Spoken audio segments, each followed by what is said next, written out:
The dream is finally becoming reality.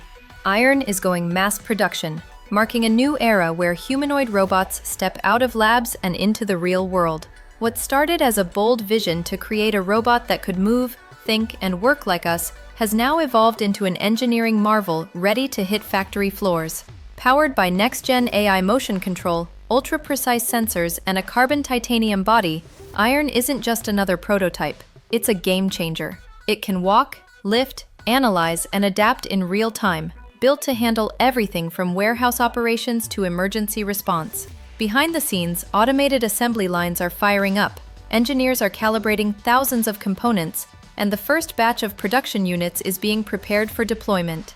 This is where science fiction meets industry, where the impossible becomes routine.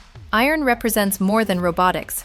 It's the first real glimpse of a human-robot workforce. The question now isn't if humanoid robots will shape our future, it's how soon. The vision has turned to motion, the concept into production, and the revolution has just begun.